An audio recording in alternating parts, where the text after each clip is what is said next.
The call lasted 47 seconds. Brandon Swanson was 19 years old.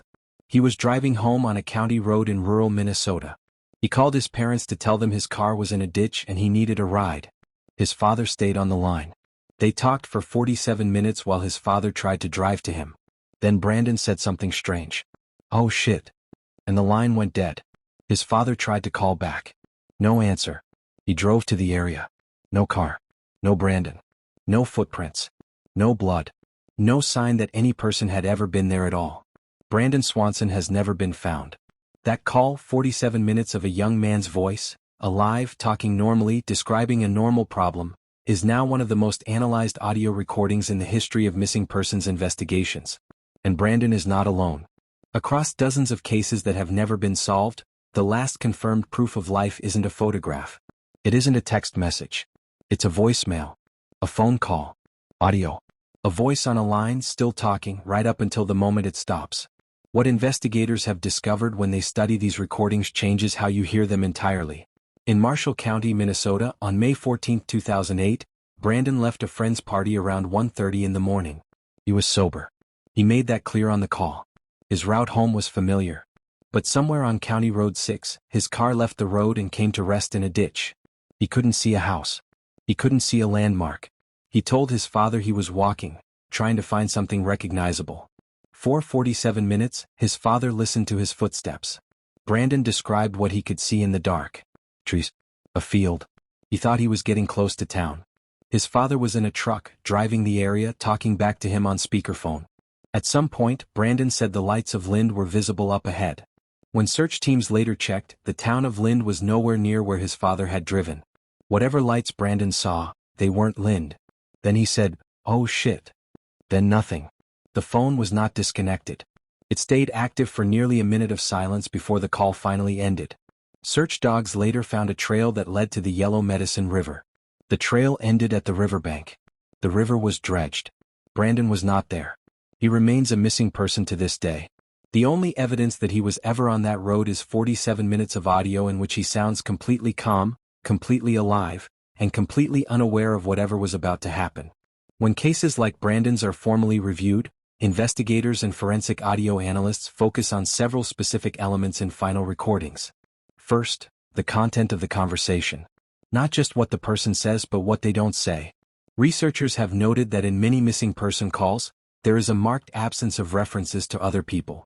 No mention of someone approaching. No sounds of a car pulling up.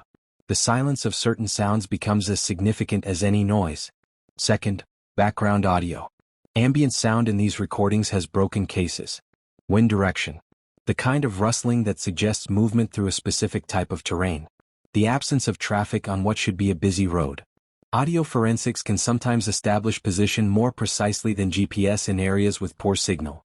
Third, the final words before disconnection.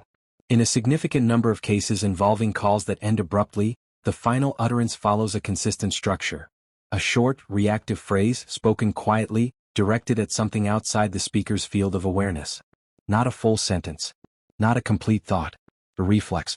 What investigators have never been able to confirm is what that reflex is responding to. Orlando, Florida. January 23, 2006. Jennifer Kesse was 24 years old.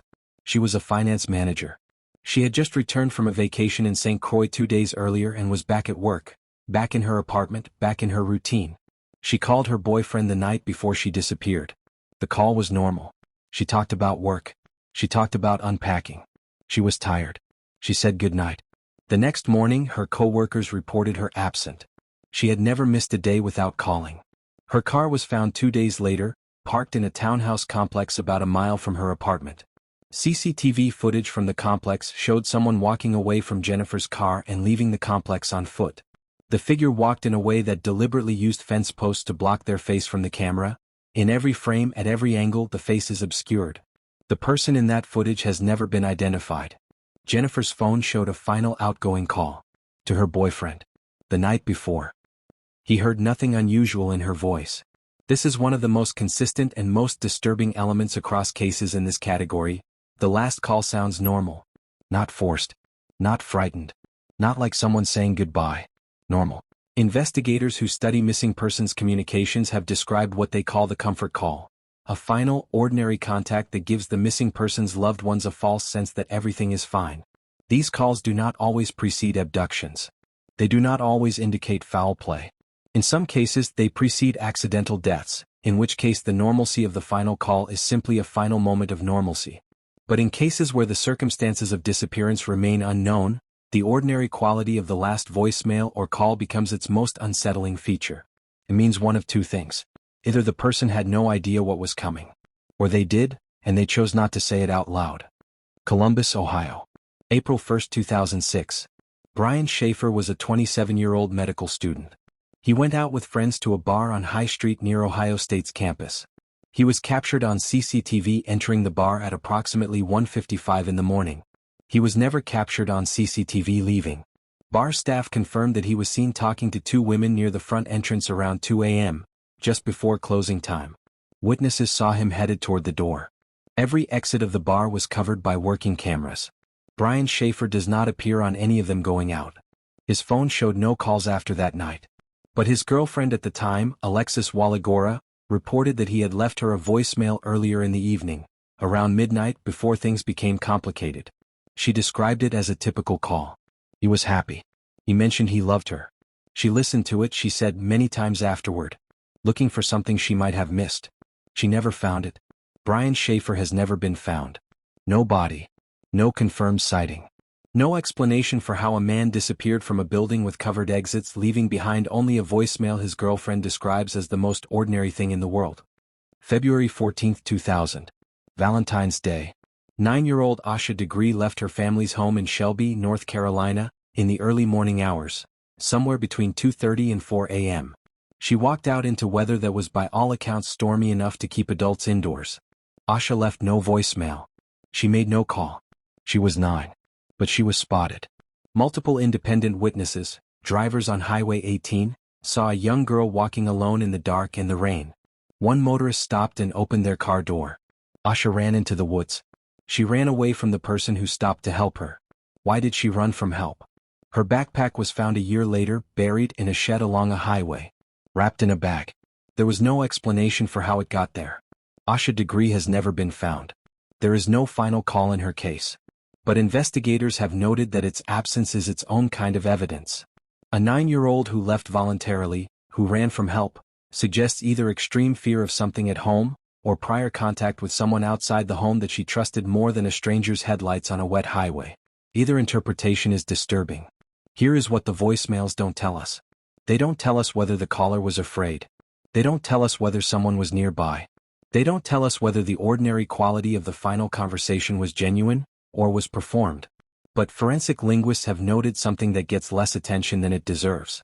In documented cases where a person is under coercion, physically restrained, threatened, observed, their speech patterns change in measurable ways. Sentence length shortens. Response latency increases.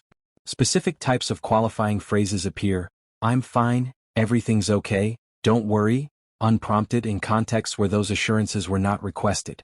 Researchers have gone back through voicemails and unresolved missing persons cases and identified these markers in a non-trivial number of recordings. They cannot prove coercion. They cannot confirm it. But the patterns are there.